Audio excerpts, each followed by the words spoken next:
एंटारिस है दुनिया का सबसे बड़ा तारा, साइंस 19वीं सदी में जान पाया। ज्येष्ठ बुलाते हैं उस तारे को हम, सदियों से ज्ञात है उसकी काया। एंटारिस दुनिया का सबसे बड़ा तारा है जो खुली आंखों से देखा जा सकता है। यह सूर्य से लगभग 800 गुना बड़ा है और अगर इसकी दूरी की बात करूं तो धरती तक इसकी रोशनी पहुंचने में 500 साल लग जाते हैं। बड़ी बात यह नहीं है इसकी रोशनी पहुंचने में 500 साल लगते हैं, बड़ी बात यह है कि 5000 साल पहले से हमारे ऋषि इस तारे को ज्येष्ठ नाम से पुकारते हैं। ज्येष्ठ शब्द का अर्थ है सबसे बड़ा, मतलब वो जानते थे कि आकाश में दिखने वाला वो छोटा सा प्रकाश का बिंदु धरती से दिखने वाला सबसे बड़ा तारा है ना मजेदार बात। ऐसे ही कुछ मजेदार बातों को कविता के रूप में आपके सामने पेश कर रहा हूं। आज तक ना तो इस विषय पर कविता लिखी गई है और ना ही कहीं बोली गई है, पर मेरा दावा है कि कविता खत्म होते होते आपको गर्व होने लगेगा कि आप और आपके पूर्वज उस संस्कृति से संबंध रखते हैं जिसका मूल आधार वेद जैसे ग्रंथ हैं। तो आइए शुरू करते हैं मेरी कविता, पूछो अपने आप से। कहां खो दिया हमने ज्ञान का वो अंबार, मजबूती से टिकी थी जिस पर प्राचीन सभ्यता की मीनार। ना याद रहे अखंड वेद ना उसके प्रकार, खंडर कर दिया तक्षशिला को, रौंद दिया संस्कृत का उपचार। क्या नहीं था वेदों में, क्या नहीं था वेदों में, गोता लगाते तो जान पाते, ऐसा कोई प्रश्न नहीं था जिसका उत्तर ना ला पाते। गणेश जी का सर क्या जेनेटिक साइंस के स्रोत नहीं बुझलाता, आजकल का दूरसंचार क्या महाभारत के संजय की याद नहीं दिलाता। पूछो अपने आप से। किसने किया सबसे पहले शून्य का उपयोग, पत्थर से तांबा अलग करना किसका था प्रयोग, किसने आंख की पुतलियों को मोतियाबिंद से था बचाया, मधुमयी मूत्र से चींटियों का संबंध दिखलाया।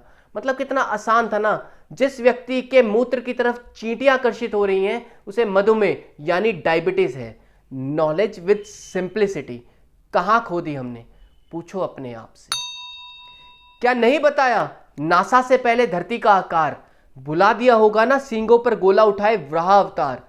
आप इस चित्र में जिन्हें देख रहे हैं वो विष्णु जी के तीसरे अवतार वराह अवतार है।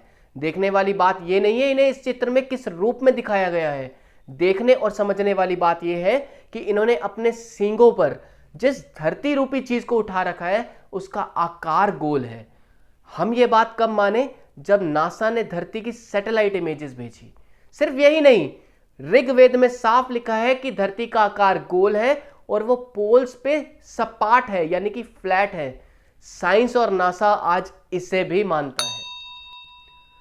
बिग बैंग थ्योरी क्या आई, मच गया हाहाकार, निरंतर बढ़ रहे ब्रह्मांड का सदियों पहले कर दिया था विस्तार।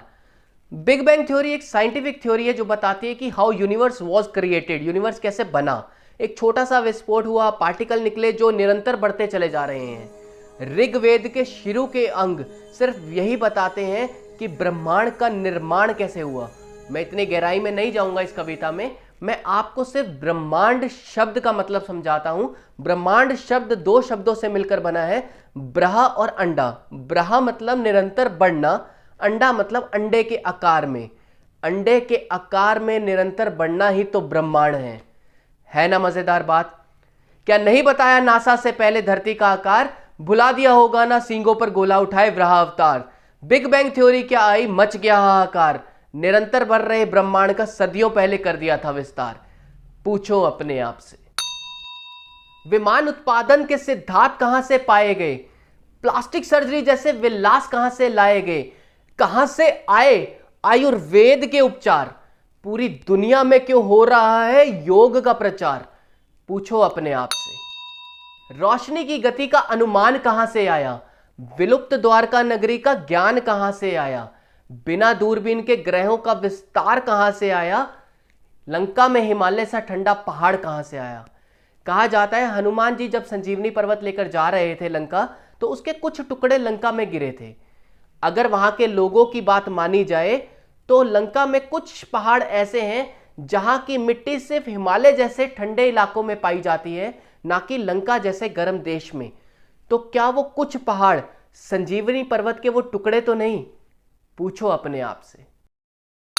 क्यों हनुमान चालीसा के अंग तुम्हें सूर्य से धरती तक की दूरी नहीं दर्शा पाते, क्यों श्री कृष्ण के श्लोक भी तुम्हारा आत्मिक ज्ञान नहीं जगा पाते? क्यों संस्कृत को विज्ञान का स्रोत पूरी दुनिया ने है बतलाया?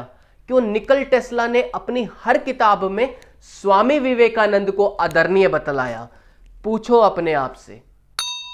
क्यों ना पछताएं, क्यों ना कोसे हम खुद को? कुदृष्टि के वशीकरण से मुक्त करें अब कैसे खुद को? ऊपर बैठे पूर्वजों का सर और कितना झुकाओगे? अब क्या राम सेतु का नाम भी एडम ब्रिज रखवाओगे? कविता समाप्त करने से पहले आपको बता देना चाहता हूं, इस कविता की प्रत्येक पंक्ति अपने आप में संपूर्ण ज्ञान है।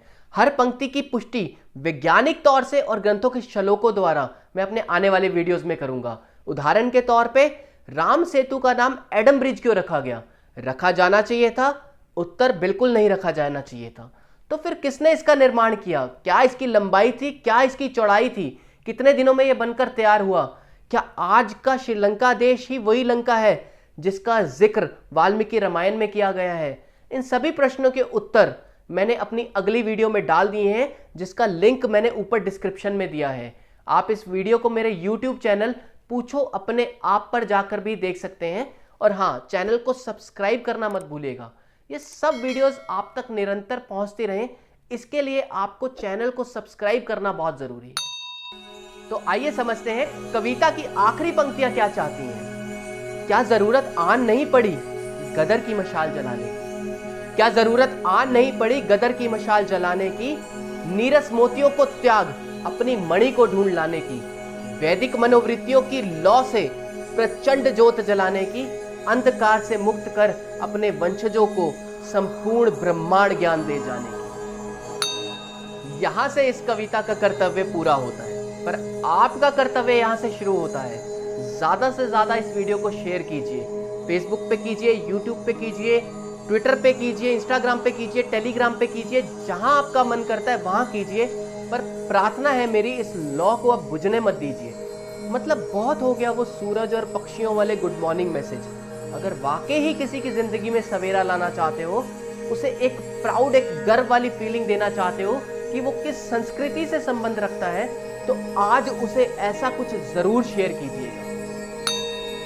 और हाँ, अगर कोई मेरी तरह वेद, पुराण या गुरबानी जैसे ग्रंथों में रुचि रखता है और उसे संस्कृत या पंजाबी नहीं आती, तो वो हमारे YouTube चैनल पर जाकर अपनी ईमेल आईडी को कमेंट कर सकता है। मैं ट्रांसलेशन के लिंक उसे वहां प्रोवाइड करवा दूंगा। तो मिलते हैं मेरी अगली वीडियो में। तब तक के लिए नमस्कार, सत श्री अकाल, जय हिंद।